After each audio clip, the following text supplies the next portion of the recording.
प्रकार से भगवान के पास वो सारी गोपियां दौड़ी दौड़ी खींची हुई चली आ रही हैं। जिस समय भगवान ने बंसी ध्वन की, कहते हैं कोई गाय दूध रही थी तो गाय दूधना छोड़ दिया, कोई गोपी जो है चूल्हे पर दूध औटा रही थी सो दूध औटाना छोड़ दिया, कोई श्रृंगार कर रही तो श्रृंगार करना छोड़ दिया, कोई लापसी पका रही थी तो लापसी पकाना छोड़ दिया, कोई अपने सास ससुर की सेवा कर रही थी वो अपनी सास और ससुर की सेवा करना छोड़ दिया। जो भोजन परोसने जा रही थी भोजन परोस करके छोड़ करके दौड़ पड़े। कोई अपने शरीर में अंगराग लगा रही है तो अपने शरीर में अंगराग लगाना छोड़ दिया और भगवान से मिलने के लिए दौड़ पड़ी। कोई गोपी अपने बच्चे को दूध पिला रही तो दूध पिलाना छोड़ दिया और दौड़ पड़ी भगवान से मिलने के लिए। एक गोपी तो एक ही आंख में काजल लगाया, दूसरी आंख में काजल लगाना छोड़ करके भगवान से मिलने के लिए भक्त पड़ी। एक गोपी को तो एक जब जा रही थी तो उसके पति ने रोक लिया, कहाँ जा रही? कहता उसने उसको कमरे में बंद कर दिया, उस कमरे में बैठ करके उसने अपना प्राण त्याग दिया और अपनी आत्मा से भगवान से मिलने के लिए चढ़ पड़ी। सारी गोपियां भगवान के पास पहुंच रही। कृष्णम विदो परम कांतम नातो ब्रह्मतया मुनि गुण प्रवाहो परम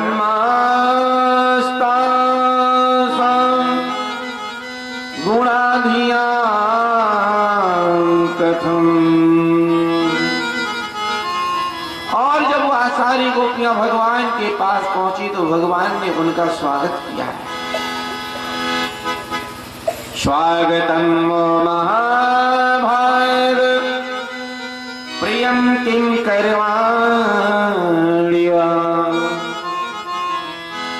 ब्रजस्यानामयं कश्चिद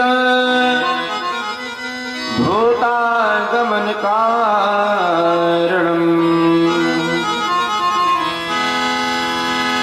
महाभाग्यवती गोपियों तुम्हारा स्वागत है।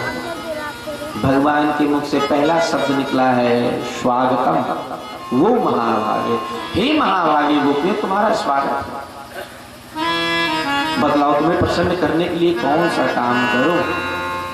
प्रियम किम करिमाण, तुम्हें प्रसन्न करने के लिए कौन सा ऐसा काम करो? और तुम यहाँ पर क्यों, किस काम से चली आई? सब ब्रज में कुशल से तो है ना? तुम्हारे आने का प्रयोजन क्या है? और तुम इस अंधियारी रात में ब्रजन्ने साधोरोपा घोर शक्तो निषेविता प्रतीयात ब्रजन्ने हम स्वयं को भी सुमध्य। कहो तुम्हारे आने का कारण? इस संध्यारी रात में इस ब्रज में हिंसक पशु हो सकता है तुम्हें कोई क्षति पहुंचा दे, तुम सब तुरंत यहाँ से लौट लो। ये तुम्हारे रहने का स्थान नहीं है। तुम अपने माता पिता भाई बंधुओं को छोड़ करके यहाँ पर आई हो। लोग क्या कहेंगे, लोग क्या समझेंगे? और इस दुष्ट में वन में तुम पहुंची हो, यहाँ तो तुम्हारे लिए बहुत खतरा है, इसलिए आप सब लौट जाओ। गोपियों से जब भगवान ने ऐसा कहा तो उन गोपियों ने भी जवाब दिया, प्रभु कहाँ चले जाएं, कहाँ जाने की बात करते हैं? जो स्थान छोड़ करके हम चले आए वहां जाने की बात करते हैं। भगवान श्री कृष्ण ने कहा हाँ तो आप एक निर्णय कर दीजिए, एक प्रश्न है आप इसका उत्तर दे दीजिए। गोपियों ने कहा प्रभु एक बहुत बड़ी पतिव्रता नारी थी, प्रतिदिन अपने पति का पूजन करने के बाद में ही जल ग्रहण किया करती थी। संयोग से उसका पति व्यापार के काम से बाहर गया। जब जाने लगा तो उसकी पत्नी ने कहा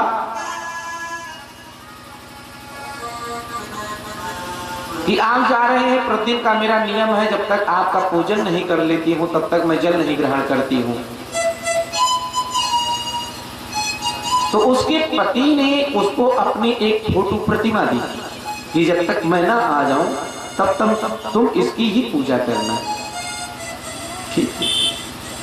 पति ऐसा कहकर के चला गया और प्रतिदिन वह स्त्री बैठ करके अपने पति की चरणों की सेवा करे, पूजन करे। संयोग से एक दिन उसका पति वापस लौट करके जब आया, पूजन करने के लिए बैठी थी वह, और उसी समय वह दरवाजे पर पहुंच करके पुकारने लगा।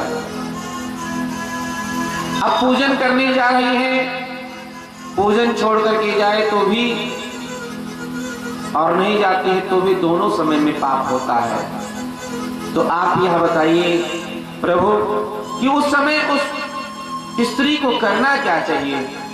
भगवान ने कहा जो उसका वास्तविक पति है उसको लेकर के आए और उसका पूजन करे। उस प्रतिमा की फोटो की पूजन का कोई महत्व नहीं था।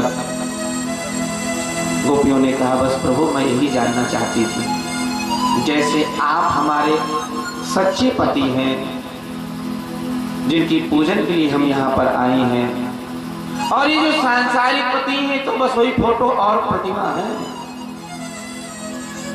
गोपियों ने कहा प्रभु ऐसे वर को क्या वरो जो जन्मे और मर जाए, बड़े सुंदर श्याम को तको अमर सुहाग हो जाए।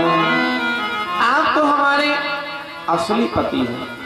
9 श्लोकों में भगवान ने स्वागत किया, 10 श्लोकों में उत्तर दिया। गोपियां भी किसी से कम थोड़े। अरे वीतरागी महात्मा है महाराज, आध्यात्म का प्रवचन देने के लिए सारी गोपियां भगवान को समझा ही डाली। और उस समय भगवान उन गोपियों की बात मान करके उस रमण रेती में निधिवन में भगवान लीला करने लगे, महाराज के देव लीला।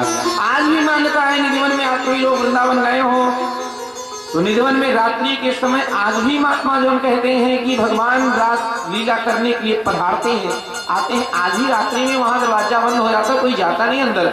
आज तक जो भी गया या तो वो पागल होकर के दर दर भटक रहा है, या तो फिर उसका सुबह गोविंदाय नमो नमः प्राण ही निकल गया है। आज भी ऐसी मान्यता है। और भगवान उन गोपियों को आनंद देने के लिए वहीं उस समय क्रीड़ा करने लगे।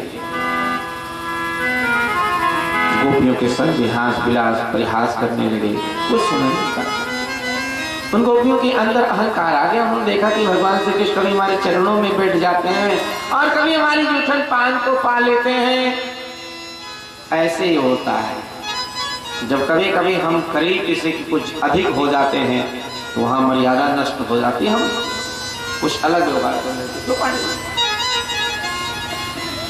तो बहुत निकटता में मर्यादा नष्ट हो जाती है। सारी गोपियां अहंकार करने लगी। मेरे प्यारे बंधुओं, मैं बार बार कहता हूं अहंकार नहीं करना चाहिए। गोसाई तुलसीदास जी महाराज ने कहा कि प्रभुता पाई जाई मध नहीं। संसार में ऐसा कोई नहीं है जिसके अंदर प्रभुता आ जाए और उसके अंदर अहंकार ना आए। अहंकार तो हर किसी के अंदर आ जाता है। अहंकार सिर्फ उसके अंदर नहीं आता है जो बच्चा बन करके रहता है। जैसे बालक जब तक अपनी माँ की गोद में उसके आंचल के नीचे रहता है तब तक उसके अंदर अहंकार नहीं आता है। और बाकी संसार में जितने प्राणी हैं, एक दो की बात नहीं, सबकी बात बताऊं, कहीं न कहीं अहंकार आ ही जाता है। इन गोपियों के अंदर अहंकार आया। तासां तदसो भगवदं विच्छमानं च केशवं प्रसमाय प्रसादाय तत्रैवान्तर्धीयत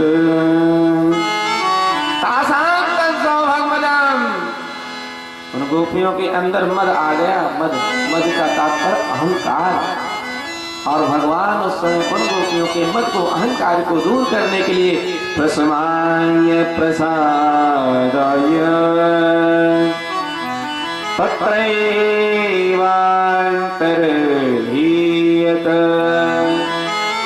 भगवान विष्णु उन गोपियों के मध्य से अंतर्ध्यान हो गए। जिस समय ठाकुर जी अंतर्ध्यान हो रहे हैं, उनके संग में एक गोपी है। सुखदेव स्वामी ने संकेत मात्र ही दिया है।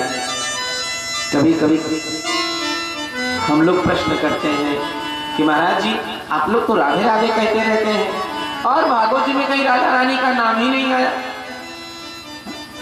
पूरी भागवत में राधा जी का नाम क्यों नहीं लिया गया? विशेष कारण आपको बतलाऊं। राधा रानी तो सुखदेव भगवान की गुरु हैं। राधा रानी सुखदेव भगवान के गुरु हैं और गुरु का नाम नहीं लेना चाहिए। क्यों? आज दिन धीरे भैया हमको बतला रहे थे कि हमारे यहाँ ऐसी परंपरा है कि गुरु जी के नाम की जो पत्ती है वो ले आओ। तो हमारे यहाँ गुरु जी का नाम नहीं लेते, गुरु का नाम नहीं लेना चाहिए। अर्थात राधा रानी का नाम इसलिए नहीं लिया कि राधा रानी का नाम कहीं ले लेंगे तो कहीं गुरु जी के ध्यान में समाधि लग गई तो जो बेचारा परीक्षित 7 दिन के लिए बैठा है मुक्ति के लिए, तो उसको मुक्ति कैसे मिलेगी? इसलिए राधा रानी का नाम नहीं लिया, संकेत मात्र किया है। अंतर्हिते भगवती सहसैव व्रजांगना। भगवान अंतर ध्यान हो गए उन गोपियों के मध्य से। तो उन गोपियों की ऐसी दशा हो गई जैसे योधपति गजराज के चले जाने के बाद में हथनियों की होती है।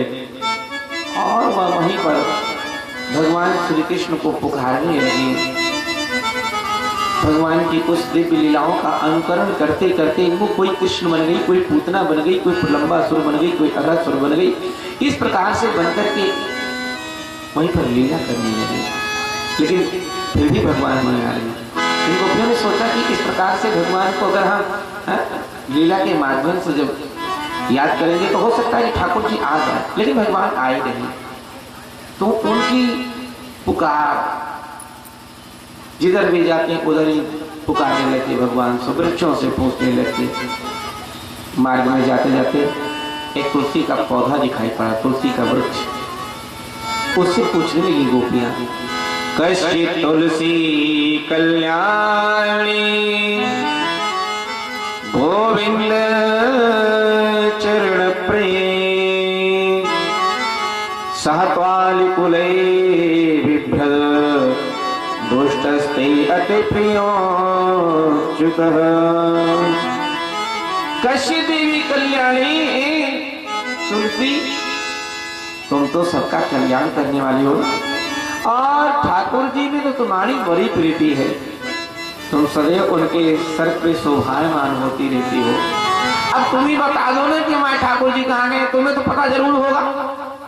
इसलिए तुम हमारे प्रभु का पता बता दो। ऐसा पुकारने लगी। हल्का सा हवा का झोंका आया, तुलसी का पौधा ऐसे हिला। वृंदावन कहते हैं, ये वृंदावन में ही ठाकुर जी लीला कर रहे हैं। वृंदावन को वृंदावन कहा क्यों जाता है? वृंदावन को वृंदावन इसलिए कहा जाता है क्योंकि वृंदा ही तुलसी थी और उसी वृंदा तुलसी के नाम पर इस वृंदावन का नाम